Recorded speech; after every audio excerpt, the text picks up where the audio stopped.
오늘 설교 제목을 한번 따라해 주시기 바랍니다. 내가 크게 울었더니. 좀 제목이 약간 좀 이렇게 블루 색깔처럼 보이는데 사실은 결론은 그렇지 않습니다. 한 번 더 따라해 주십시오. 내가 크게 울었더니. 성령의 감동으로 하늘에 올라가서 이제 보좌를 바라본 사도 요한은 큰 위로와 용기를 이제 얻게 되었습니다. 로마가 다스리는 세상이 전부가 아니었구나. 인간의 생사화복, 또 역사의 흥망성쇠를 주관하시고 섭리하시고 통치하시는 분은 따로 계셨구나. 거기가 바로 여기 하늘의 보좌였구나 하는 것을 이제 확실하게 보게 된 것입니다. 그리고 더 나아가서는 이제 이 역사의 모든 결론 부분을 미리 알아버리고 말았습니다. 세상 나라가 우리 주와 그 그리스도의 나라가 될 것이로구나 하는 하나님의 그 마스터 플랜을 미리 보고 나니까 현재 상황이 이제 다른 관점으로 보이게 된 것입니다. 참 이게 놀라운 거죠. 제가 자주 말씀드립니다마는 월드컵 축구 경기를 생방송으로 보는 것과 스코어를 미리 알고 녹화된 경기를 보는 것과는 똑같은 90분 경기지만 보는 사람의 마음이 다르죠. 한 골 먹었을 때 철렁은 하지만 녹화 경기는 그래도 안심이 됩니다. 왜? 결론을 알고 있으니까. 비록 첫 골은 먹었지만 그 다음에 동점골 나올 것이고 그 다음에 역전골이 나올 것을 기대하기 때문에 그렇습니다. 그래서 이 계시록 4장은요 하늘의 보좌 그리고 거기 앉아 계신 성부 하나님을 바라봄으로써 사도 요한 정말 외롭고 답답하고 두렵고 반모섬의 사도 요한은 그런 상황이었지만 오히려 하나님의 위로를 받게 된 것입니다. 그래서 계시록 4장은 우리가 제목을 붙인다면 한번 따라해 주십시오. 기쁨의 장, 소망의 장, 위로의 장이었습니다. 그런데 이제 오늘부터는 5장으로 이렇게 넘어가는데 갑자기 톤이 달라집니다. 슬픔의 분위기가 감돕니다. 아까 조금 전까지만 해도 이렇게 와 정말 하나님이 계셨구나, 하나님이 통치하시는구나 하고 너무나 환희에 찼던 사도 요한의 마음이 갑자기 슬픔이 찾아오는 것입니다. 왜일까요? 가만히 보니까 보좌에 앉으신 하나님의 오른손에 이렇게 생긴 두루마리가 하나 들려져 있는데 자세히 보니까 안팎으로 쓰여져 있고 그리고 7개의 그 인이 실이 이렇게 붙여져 있어서 아무나 열 수 없는 그런 두루마리였습니다. 이 안의 내용은 무엇일지 사도 요한은 이미 알고 있었습니다. 왜? 4장 1절에 보니까 하나님께서 요한을 향하여 이리로 올라오라 말씀하시잖아요. 그 목적이 무엇이었죠? 내가 장차 될 일을 너에게 보여주려 함이라. 하나님께서 이제 잠시 후부터 이 세상에서 행하실 일들이 여기 기록되어 있었던 것이죠. 그러니까 이 책이 빨리 누군가에 의해서 열려지고 그리고 펼쳐져야만 이제 하나님의 공의가 이루어지고 그래서 악에 대한 심판도 이루어지고 그리고 교회와 성도들에 대한 최후의 승리도 이루어지게 될 것인데 문제는 아무도 지금 이 인을 뗄 자가 보이지 않았던 것입니다. 5장 3절 한번 같이 보겠습니다. 사도 요한이 왜 갑자기 우울해졌는지 바로 저것 때문입니다. 다 같이 시작. 하늘 위에나 땅 위에나 땅 아래 능히 그 두루마리를 펴거나 볼거나 할 자가 없었기 때문이죠. 아까 말씀드린 대로 이게 빨리 열려져야 좀 시원하게 막힌 데가 뚫리고, 그리고 굽어진 데가 펼쳐지고, 하나님의 그 마스터 플랜이 이제 완성이 될 텐데, 만일에 아무도 이것을 열 자가 없고 이것을 펼칠 자가 없다면 무슨 일이 생기겠습니까? 로마의 통치는 앞으로도 계속될 것이고, 그 다음에 교회와 성도들의 받는 환난과 핍박은 또 더 계속 연장될 수밖에 없고, 그리고 반모섬에 갇혀있는 사도 요한의 이 처량한 신세도 더 오래 지속될 것이 분명했습니다. 무엇보다도 지금 지상에서, 로마 제국 안에서 환난과 핍박을 감당하고 있는 이 성도들에게 좀 요한은 하루라도 빨리 이 두루마리 속에 담겨진 그 위로의 소망의 소식을 좀 구체적으로 알려주고 싶은데, 이 책이 이렇게 닫혀져 있었던 것입니다.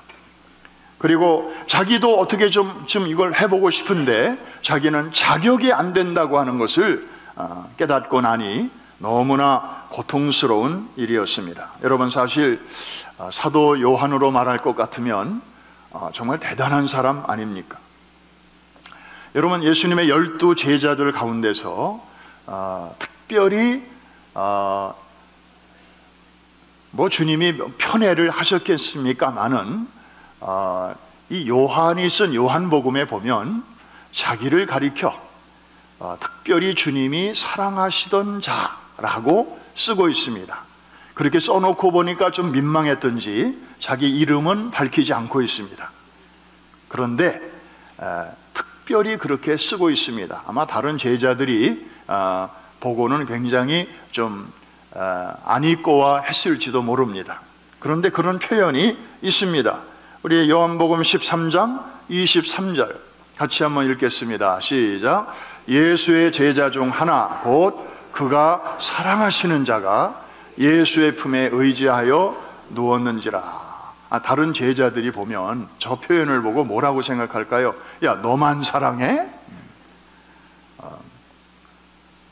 아닌데, 그렇게 반론을 제기할 수도 있는데, 지금 사도 요한은 스스로에 대해서 저렇게 표현을 하고 있습니다. 그 레오나르도 다빈치인가요? 그 화가가 저 규절에 영감을 받아서 그린 그림이 그 유명한 최후의 만찬이라고 하는 거 아니겠습니까? 거기 보면 식탁이 이렇게 좌우로 펼쳐져 있고 중앙에 예수님이 앉아 계시고 좌우에 제자들이 있고, 그리고 그 중에 한 제자가 예수님의 그 가슴에 이렇게 몸을 기대고 있는 그런 모습 보셨나요?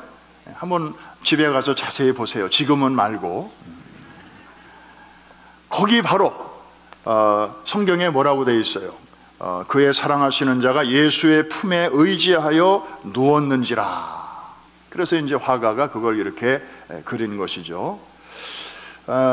사실은 이 외에도 이 요한과 예수님과의 관계는 굉장히 각별했습니다. 예를 들면 예수님이 십자가를 메고 골고다에 오르실 때에 다른 제자들은 어디 있었습니까? 다 도망갔습니다. 그나마 수제자라고 하는 베드로는 자기마저 도망가면 너무 죄송하니까 따라가기는 따라갔는데 멀찍이 따라갔습니다. 멀찍이라는 말은 안전거리를 유지하면서 갔다 이 말입니다. 그 당시 분위기는 예수님을 정말 아주 사람들이 증오하는 그런 분위기였기 때문에 어느 누구라도 예수님과 한편이다 그게 드러나면 군중들이 정말 돌을 손에 들고 정말 죽이거나 아니면 예수님 옆에다가 십자가에 매달을 그런 분위기였습니다.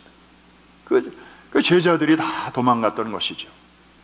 그런데 그 제자 중에 유일하게 십자가 바로 밑에까지 어머니 마리아를 모시고 따라갔던 제자가 있었으니 그가 누구였을까요? 그 제자만이 그 십자가 상에서 가쁜 숨을 몰아쉬시면서 하셨던 7마디를 전체를 유일하게 기록할 수 있었습니다. 그가 바로 요한이었습니다. 내가 목마르다. 다 이루었다. 요한복음에 나오는 표현들입니다. 뿐만 아니라 예수님이 숨을 거두신 후에 누가 예수님의 바디를 거기서 끌어내렸는지, 그리고 누구의 무덤에 모셨는지, 이런 내용은 마태복음, 마가복음, 누가복음에는 안 나옵니다.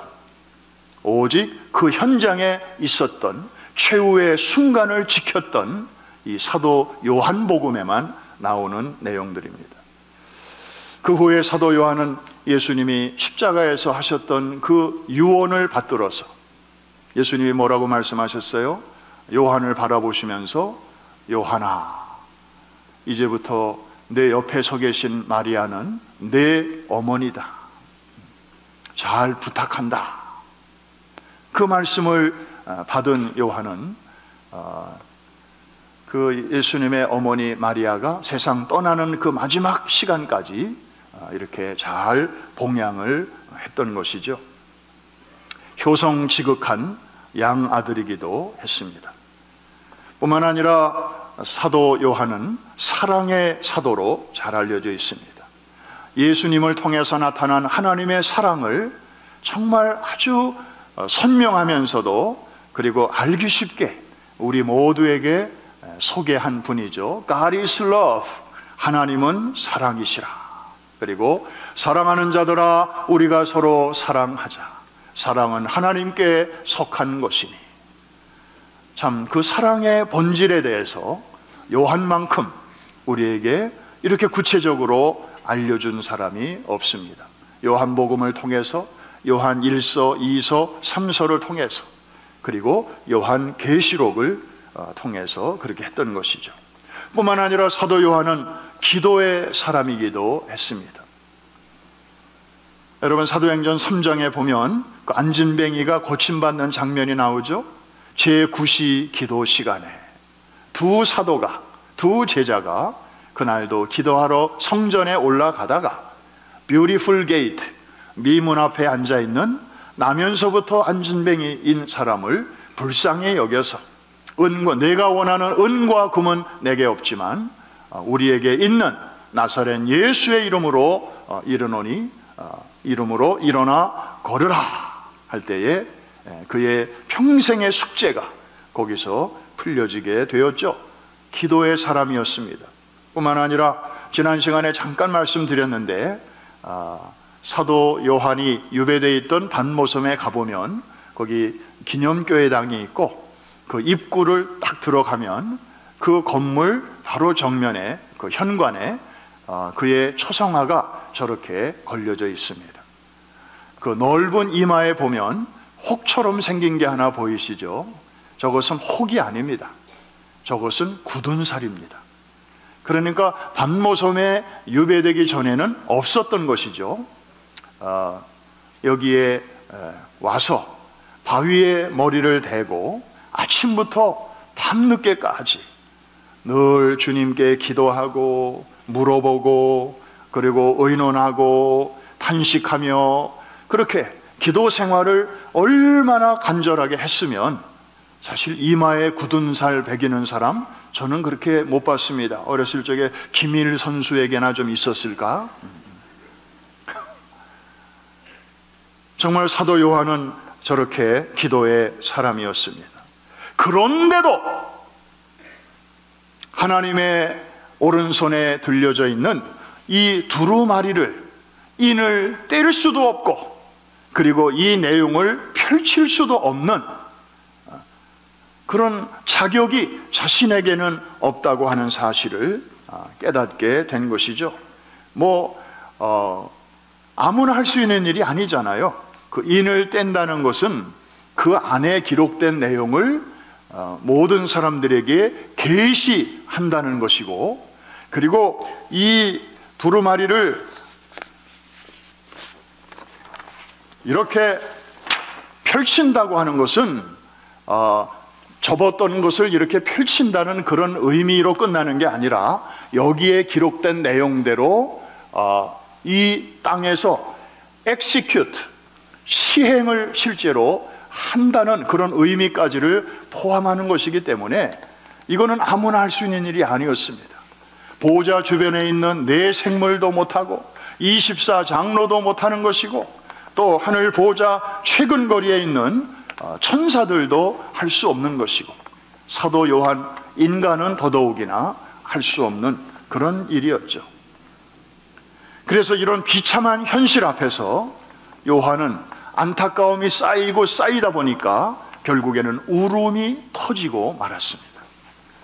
자, 우리 5장 4절 같이 한번 보면서 요한의 심정을 한번 느껴보시기 바랍니다. 시작. 그 두루마리를 펴거나 보거나 하기에 합당한 자가 보이지 아니하기로 내가, 그냥 운 게 아니었습니다. 영어 성경에 보니까 I wept and wept, 같은 단어를 두 번씩이나 쓰고 있는데, 이것은 우리말로 표현하면 펑펑 울었다는 것입니다. 소리내어 하염없이 울었다는 것이고, 눈물이 그칠 새가 없이 울었다는 것입니다. 정말 저것만 열려지면, 저것만 펼쳐지면 역사가 달라질 텐데, 분명히 하나님의 손안에 저게 있는데, 빨리 누군가가 저걸 열어야 되는데, 누군가가 저거를 펼쳐야 되는데, 그래야 로마 제국도 끝나고, 그리고 고통 중에 있는 교회와 성도들이 참으로 위로를 얻고, 하나님의 공의가 이루어지고 악이 심판받고, 세상 나라가 우리 주와 그리스도의 나라가 되는 날이 하루라도 빨리 임하게 될 텐데, 과연 누가 그 일을 할 것인가? 되어져야 할 일은 알겠는데 그 일이 되어지는 길이 보이지 않으니 사도 요한의 마음은 터질 것만 같았던 것입니다. 바로 이때 24장로 중에 하나가 요한에게 다가와서 이렇게 말합니다. 요한아, 울지 마라. 그 두루마리의 인을 떼고 그 내용을 알려주실 분이 있다. 그분은 유다 지파에서 다윗의 왕통으로 나신 어린 양 예수 그리스도이시니라. 그가 이기셨기 때문에 인을 떼실 자격이 있고, 그리고 그가 죽으셨다가 다시 부활하신, 승리하신 어린 양이시기 때문에 그 기록된 내용을, 하나님의 마스터 플랜을 시행하실 수 있는 권세와 능력이 있으시다고 위로를 해주었던 것입니다. 5장 5절을 직접 한번 같이 읽어보겠습니다. 시작. 장로 중에 한 사람이 내게 말하되 울지 마라. 유대 지파의 사자 다윗의 뿌리가 이겼으니 그 두루마리와 그 일곱인을 떼시리라 하더라. 할렐루야. 여기서부터 이제 요한의 슬픔이 기쁨으로 변하기 시작합니다. 요한의 울음이 이제 찬양으로 바뀌기 시작하는 것입니다. 조금 있으면 그 찬양이 나와요. 얼마나 우렁찬 찬양인지 여러분과 함께 같이 부를 거예요. 자, 여기까지 우리가 계시록 5장의 앞부분에서 바라본 하늘의 모습이었습니다. 그런데 여러분, 우리는 하늘에서 사는 사람들이 아니지 않습니까? 우리는 두 발을 땅에 붙이고 살아가는 생활인입니다. 우리는 아직 하늘에 올라가지 않았습니다. 영원한 천국은 아직 이루어지지 않았습니다. 오늘도 우리는 예배를 마치면 이제 저 문을 나서면 또 아주 실제적인 삶이 우리를 기다리고 있습니다.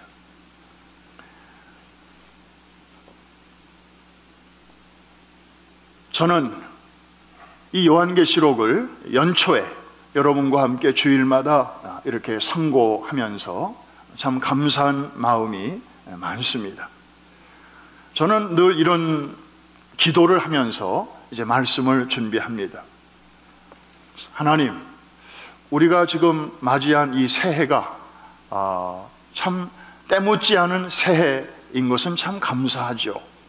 아무나 살 수 없는, 작년에 돌아가신 분들은 바라만 보았던 그 시간을 우리가 이렇게 산자의 땅에서 맞이할 수 있다는 것은 참 너무나 고맙고 감사한 일입니다. Thank you, Lord. 그렇지만 들려오는 그 세상의 뉴스나 또 전문가들의 얘기를 들어보면 핑크빛보다는 좀 블루 컬러가 좀 많이 들려옵니다. 또 교회로서, 또 그리스도인으로서, 그리고 우리의 자녀를 정말 얘네들이 성인이 되면 이 세상은 지금 우리가 살고 있는 시대보다도 훨씬 더 복잡하고 훨씬 더 어지럽고 신앙생활 하기가 정말 힘든 그런 시대가 될 것이 분명한데, 정말 이 아이들을 어떻게 잘 키워야 하는지 정말 마음이 무겁지 않습니까? 그런데 우리가 사도 요한이 정말 그렇게 밤모섬에서 외롭고 두렵고 답답하고 그런 상황이지만 하늘의 보호자 앞으로 이렇게 올라갔을 때 거기서 참 놀라운 것을 알게 되고 거기서 기쁨과 위로와 소망을 누리게 된 것처럼, 우리도 연초부터 주일날 이렇게 예배에 나와서 또 요한계시록을 같이 공부하면서 하나님의 보호자를 바라보게 될 때에, 하나님이여, 사도 요한이 누렸던 그 위로와 그 소망과 그리고 그 기쁨을 맛보게 하여 주옵소서. 저는 늘 그런 기도를 하나님 앞에 드립니다. 그리고 하나님께서 실제적으로 이렇게 우리에게 그런 기회의 장을 열어 주셨습니다. 정말 매 주일 여러분들이 어떤 상황에서 모일지라도 예배를 통하여 하늘의 보좌를 바라보는 사람들에게 주시는 하나님의 놀라운 은혜가 있지 않습니까? 야곱에게는 사닥다리 환상을 통하여 정말 외롭게 도망치는 그런 자리에서 그 황량한 들판이 베델이 되게 하셨고, 그리고 내가 끝날까지 너와 항상 함께 있을 것이고 너를 떠나지 아니할 것이고 너를 버리지 아니할 것이고 내가 내게 허락한 것을 다 이루기까지 너와 항상 함께 있으리라. 놀라운 임마누엘의 약속을 주셨듯이 하나님, 우리 매주일 이렇게 모여서 정말 하늘의 보좌를 바라보는 성도들에게 그 은혜를 주시옵소서. 여러분, 스데반도 돌에 맞아 죽어가고 있었을 때에 그의 앞에도 하늘이 열리며 그 보좌가 보였습니다. 그런데 하나님께서는 두 개의 보좌를 동시에 보여주셨어요.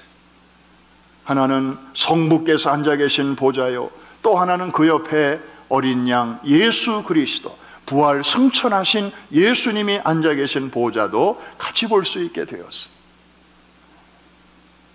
그런데 스데반이 자세히 보니 앉아 계셨던 주님이 어느새 서 계신 것이 보였습니다. 그도 그럴 것이, 당신의 그 복음을 증거하다가 이제 군중들의 돌에 맞아 피를 흘리며 죽어가는 그 안타까운 상황을 주님은 앉아서 보실 수가 없으셨던 모양입니다. 그 자리에서 벌떡 일어나셔서 스데반을 끝까지 지켜보시는 그런 환상을 보게 되었는데, 참으로 놀라운 것은 증오심에 가득해서 스데반에게 돌을 던지는 군중들의 얼굴은 아주 고약한 악인의 얼굴들이었는데, 그 돌을 맞고 쓰러져가는 사도 요한의 스데반 집사님의 얼굴은 천사와 같이 빛났다 그랬습니다. 여러분, 그 빛은 어디서 나오는 것일까요? 스데반의 인격에서 나오는 것입니까? 아닙니다. 그것은 지금 스데반이 바라보고 있는 하늘의 보좌, 아버지의 보좌와 어린 양의 보좌 두 군데서부터 강렬하게 비춰오는 그 영광의 빛이 그 얼굴에서 반사되었기 때문입니다. 그 순간 스데반은 죽음조차도 두렵지 않았습니다. 오히려 그 영광으로 들어가는 현관문이었기 때문입니다. 여러분, 두려우십니까? 정말 신앙생활 하다가 크고 작은 어려움이 있으십니까? 하늘의 보좌를 바라보시기를 주의 이름으로 축복합니다. 그럴 때 땅에서는 누릴 수 없는 하늘의 위로가 여러분들을 덮어주실 것입니다. 청년 이사야는 또 나라가 노란의 위기에 처했을 때 다른 사람들은 여기저기 흩어져서 두려움에 사로잡혀 있을 때 이사야는 성전으로 뛰어 들어갔습니다. 거기서 엎드러졌을 때 하나님께서 하늘의 보좌를 보여주시지 않았습니까? 왕은 죽었지만 하늘의 임금은 여전히 살아계심을 보았고, 그래서 그는 거기서 큰 위로와 담력을 얻었고, 그리고 그 혼란한 시대에 자기를 향하신 하나님의 그 미션, 사명을 발견하게 되었고, 그 전에 나는 괜찮은 사람인 줄로 알았던 자신의 진정한 참모습을 거룩하신 하나님은 존전에서 적나라하게 바라보게 되었고, 화로다 나여 망하게 되었도다 회개하며 나아갈 때 하나님께서는 그의 부정함을 다 찢어서 깨끗하게 해주시고 새로운 사명을 맡겨주셨던 것입니다. 사도 요한 반모섬 그 외로운 고도에서 정말 죽음의 날만을 기다리는 그런 안타까운 상황 속에서 하나님께서는 하늘 보좌를 바라보게 하셨습니다. 여러분 중에는 이 설교를 들으면서 아니 사도 요한이 울고 또 울었다고 성경에 기록됐는데 정말 이 인을 뗄 자가 없고 그 다음에 이것을 펼칠 자가 없는 게 그렇게 울고 또 울 일인가? 이렇게 좀 의아하게 생각하시는 분이 혹 있을지 모르겠습니다. 이해합니다. 아무나 이게 확 와닿는 건 아닐 것입니다. 사실 우리 예배 마친 후에 저 문만 딱 나서면 그 다음에 우리가 직면해야 할 안타까운 상황들이 얼마나 많이 있습니까? 가정마다 또 자녀들마다 또 부부지간에도 정말 며칠씩 눈물로 밤을 지새울 일, 그리고 침상을 적실 일, 그리고 정말 잠 못 이루는 그러한 일들이 우리 주변에 얼마나 많이 있습니까? 나에게는 이런 일도 지금 힘들고 저런 일도 슬프고, 그런데 정말 사도 요한이 정말 그 일을 보면서 그렇게 울었다는데 나는 잘 이해가 잘 안 돼, 아마 이렇게 생각하시는 분들도 있을 것입니다. 여러분, 슬픔도 눈물도 이 차원이 있는 것 같습니다. 어떤 분은 별일 아닌데도 아주 이렇게 눈물샘이 그냥 너무 이게 눈물이 풍성해서 금방 눈물이 글썽글썽하는 분들이 있고, 저는요 정말 시시하고 정말 이 가벼운 울음 중에 이 드라마 보면서 우는 사람들, 좀 불쌍한 생각이 들어요, 솔직히. 그 드라마라는 게 무슨 사실을 많은 것도 아니고 그냥 한두 가지 무슨 그 쪼가리를 이용해서 나머지는 작가적인 상상력을 동원해서 작가가 골방에 들어가 가지고 줄담배 쫙쫙 피우면서, 그리고 밤잠을 자지 않으면서 하여튼 좀 그렇게 해서 막 이렇게 꾸며내고 맞추고 만드는 게 대부분의 드라마인데,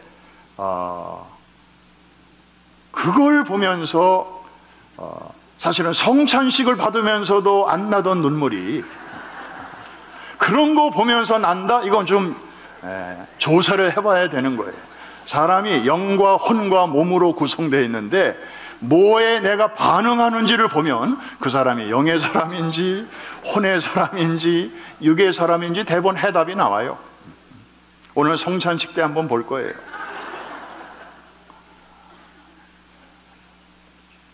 기도할 때도 안 나오던 눈물이 넷플릭스 드라마 보면서 쫄쫄 난다? 어떤 사람은 또 드라마 보고 또 기도한대요. 주여 그 드라마에서 누가 죽지 않게 해줘.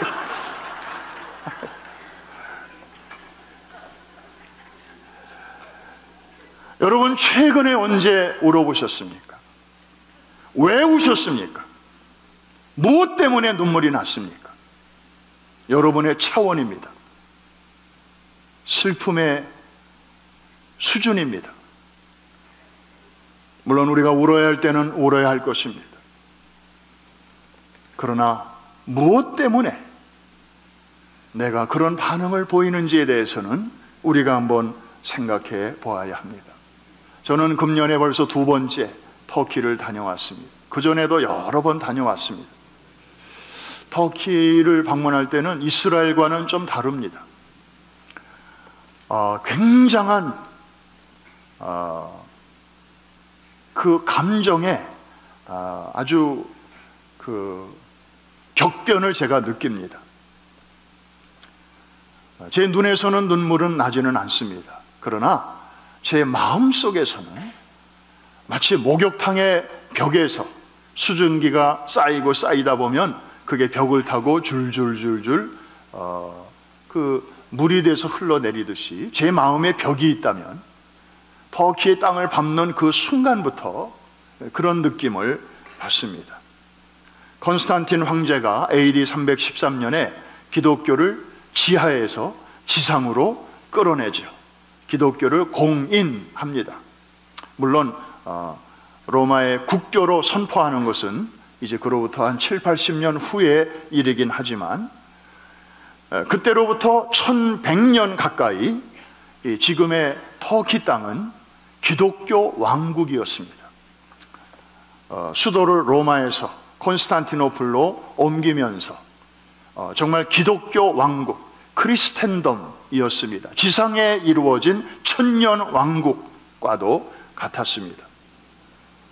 그랬던 이 동로마 제국이 여러분들 이 연도는 잊으시면 안 돼요. 1453년 5월 29일 약관 21살의 나이였던 이슬람의 왕, 술탄이라고 하죠. 이 메흐메드 2세에 의해서 철옹성과 같았던 이 콘스탄티노플 성벽이 무너지게 됩니다. 기독교가 망하고 이제 이슬람의 땅이 되고 맙니다. 자세한 내용은 일본 사람 시오노 나나미가 쓴 그 로마인 이야기로 유명한 저자죠. 그분이 콘스탄티노플 함락이라는 책을 썼는데 우리말로 1권, 2권, 3권에 걸쳐서 저렇게 자세하게 기술을 하고 있습니다. 참 대단한 분입니다.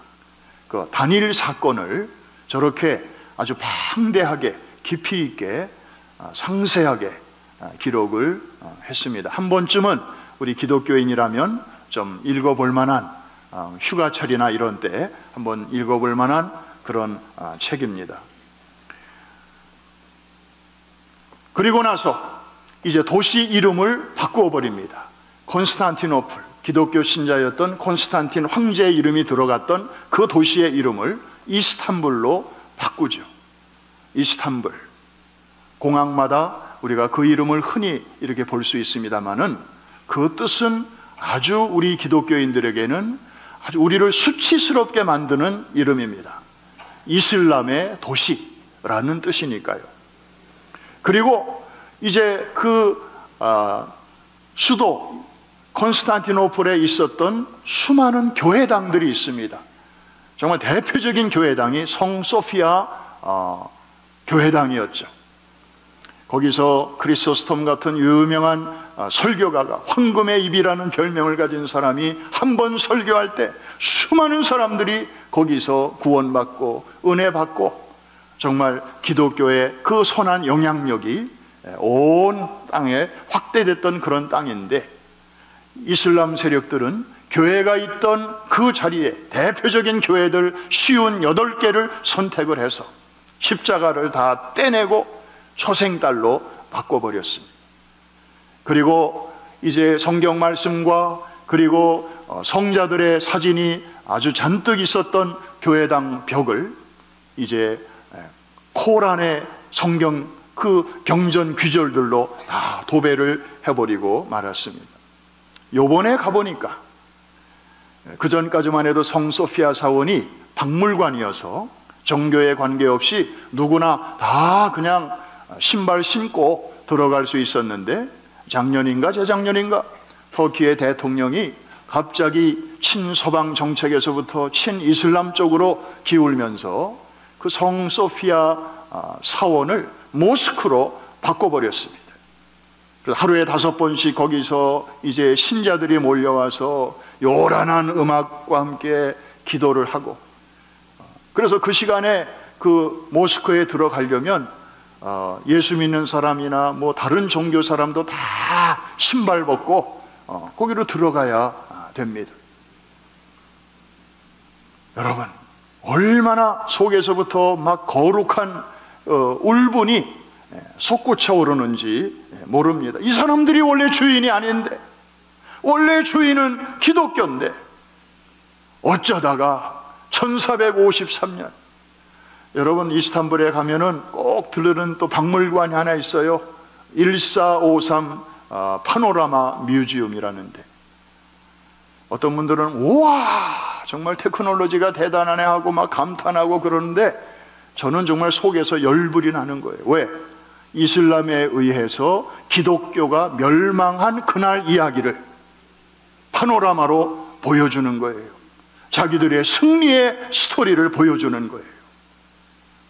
정말 울분 없이는 볼 수 없는 그런 내용을 전 세계 사람들이 와서 그것을 보고 있는 것입니다. 제가 이번에 선교사님에게 물어봤습니다. 터키 인구가 지금 8,500만 명에 달한다고 하는데 그 중에 기독교인의 인구는 어느 정도입니까? 그랬더니 이분의 대답이 참, 이분이 20여 년 전에 터키 땅에 선교사로 왔을 때만 해도 기독교인의 인구가 2,000명. 그런데 이제 자기가 선교사 생활하다가 은퇴하고 지금은 많이 늘었대요. 그래서 몇 명쯤 됩니까? 그랬더니 10,000명이나 된대요. 8,500만 명이 사는 이 땅에 기독교 인구가 10,000명 됐다고. 그것도 어린이 포함, 그리고 캐톨릭 포함, 그리고 오르토독스, 아르메니안 뭐 정교, 이런 주변에 있는 그 기독교 종교들, 교단들 다 포함, 심지어 이단들까지 포함해서. 그러면서 선교사님이 너무 기뻐하고 행복해하는 거예요. 이분은 그 땅을 알거든요. 얼마나 선교하기가 어려운지. 잘못하면 쥐도 새도 모르게 이슬람 신자들에 의해서 테러를 당하고, 성경 공부하러 왔다고 자신의 신분을 감춘 이슬람 젊은이들에 의해서 몇 년 전에도 독일 선교사 내외가 무참하게 살해를 당한 그런 땅이었습니다. 저는 터키를 갈 때마다 1926년에 대한조선의 개벽지에 실린 저항시인 이상화의 한 시를 떠올리게 됩니다. 빼앗긴들에도 봄은 오는가. 아마 연세 드신 분들은 잘 아실 것입니다. 이렇게 시작하고 있습니다. 지금은 남의 땅, 빼앗긴들에도 봄은 오는가. 그리고 이 시는 이렇게 끝나고 있습니다. 그러나 지금은 들을 빼앗겨 봄조차 빼앗기겠네. 밭에서 김을 매는 한 조선의 아낙네의 심정을 빌려서 일본의 나라를 빼앗긴 조국의 안타까운 현실을 빼앗긴 들판의 비유를 하면서, 비록 들판은 빼앗겼지만 봄마저 빼앗기면 안 될 텐데, 이런 그 애국의 마음을 이렇게 시에다 담은 것입니다. 흔히 터키를 가리켜 잊혀진 땅이라고 말합니다. 그러나 우리가 볼 때는 잊혀진 땅이 아니고 빼앗긴 땅입니다. 원래 기독교의 왕국이었습니다. 저는 어릴 적에 저희 가정의 첫 번째 기독교인이셨던 저희 어머니 권사님이 자주 자녀들에게 하셨던 말씀 중에 하나를 지금도 기억하고 있습니다. 값싼 눈물은 흘리지 마라. 그때는 무슨 말인지 잘 몰랐습니다. 어려서. 그런데 지금 생각해 보니까 눈물 안 흘려도 될 일에 눈물 흘리지 마라, 그런 말씀으로 이해가 되었습니다. 여러분은 요새 무엇 때문에 힘드십니까? 최근에 무엇 때문에 눈물이 나셨습니까? 사도 요한은 계시록 5장에서 자신의 처지 때문에 울지 않았습니다. 하나님, 도대체 이게 뭡니까? 제가 복음 전한 잘못밖에 없는데 왜 이렇게 아무도 없는 외딴 섬에 제가 이렇게 끌려와야 되며, 도대체 이 예수님의 어머니 마리아까지 제가 끝까지 잘 모신 사람인데 왜 저의 말년이 이렇게 외롭고 고독해야 됩니까? 공평하신 하나님이시라면서 좀 제 남은 여생 좀 행복하게 이렇게 좀 하시면 안 됩니까?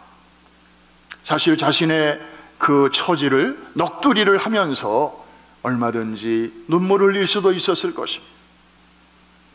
그러나 요한은 지금 이 순간은 지금 그런 값싼 눈물을 흘리지 않았습니다. 자신의 처지와 상황 때문에 울지 않았고, 오히려 하나님이 원하시는 바가 분명히 있는데 상황이 그 방향대로 잘 되어져 가지 않고 있기 때문에 누군가가 이것을 풀어줘야 되는데 자기도 자격이 미달이고 또 그 보좌 주변에 있는 그 어느 누구도 그런 일을 할 만한 사람이 보이지 않기 때문에 우러 나오는 그런 울음이었습니다. 정말 가치 있는 눈물이었고 하나님의 마음을 공감하고 그리고 움직이는 그런 눈물이었습니다. 결론, 이제 다음번에 설교에서 자세하게 이제 내용이 나오겠습니다만은 결론적으로 말씀드리면 요한계시록 5장에서는 이제 스포트라이트이 성부 하나님의 보좌에서 어린 양 예수 그리스도의 보좌로 이렇게 옮겨갑니다. 그래서 어린 양이 등장하시면서 그 인을 떼시게 되고, 그리고 그 인이 떼어지면서 감춰졌던 그 하나님의 뜻이, 계시가 쫙 펼쳐지게 됩니다. 그러면서 24장로들과 네 생물이 엎드려서 여러분들이 잘 아시는 새 노래를 이렇게 부르게 됩니다. 죽임당하신 어린 양, 그에게 능력과 부와 지혜와 힘과 존귀와 영광과 찬송이 돌려질지어다. 이 모든 것을 받으시기에 어린 양 예수 그리스도야말로 합당하시도다. 여러분, 우리 예수님의 눈물을 기억하시기를 바랍니다. 예수님도 세상에서 계실 때 3번 우셨습니다. 그런데 한 번도 자기 자신 때문에 우신 일이 없고 다 다른 사람을 위하여 우셨습니다. 나사로의 죽음 앞에서 정말 죽음의 권세 앞에 어쩔 수 없이 떠밀려 갈 수밖에 없는, 부모 없이 3남매가 오손도손 살고 있다가 그 중에 유일한 남동생 나사로가 죽었다는 소식을 듣고 주님은 그 개인과 그 가정을 불쌍히 여기시는 마음으로 우셨습니다. 소리 내지 않고 속으로 흐느끼며 우셨습니다. 그리고 두 번째로는 지금은 멀쩡하지만 잠시 후면 로마의 침공을 받아 이제 무너지게 될 예루살렘 성의 미래를 내다보시면서, 그리고 100만 명이 죽고 10만 명이 사로잡히는 그런 자기 동족의 가까운 미래를 미리 내다보시면서 애국적인 울음을 우셨던 것입니다. 그리고 마지막으로는 겟세마네 동산에서 온 인류를 위하여 이제 당신 앞으로 점점 다가오는 십자가의 쓴 잔을 바라보시면서 심한 통곡의 울음을 울으셨습니다. 그 결과, 주님의 그 통곡의 결과로 우리의 웃음을 주님께서는 선물로 주셨던 것입니다. 할렐루야. 이제 우리는 오늘 성찬을 받습니다. 여기에 담겨진 그 주님의 그 헌신과 또 희생의 의미를 우리가 기억하면서 나는 누구를 위하여 울 것인가? 나는 무엇을 슬퍼할 것인가? 정말 하나님이 기억하실 만한, 정말 하나님이 이렇게 공감하실 수 있는 그러한 우리의 기도 생활, 또 다음 세대를 어떻게 하면 이 험난한 시대 속에서 잘 키우고 그리고 하나님의 비밀 병기로 잘 세울 것인가? 같이 기도하면서, 같이 고민하면서 새벽도 깨우고 그리고 저녁도 지키면서 정말 이 시대를 잘 헤쳐나가는 우리 프라미스 항공모함의 승무원들 다 되시기를 주의 이름으로 축복합니다. 축원합니다.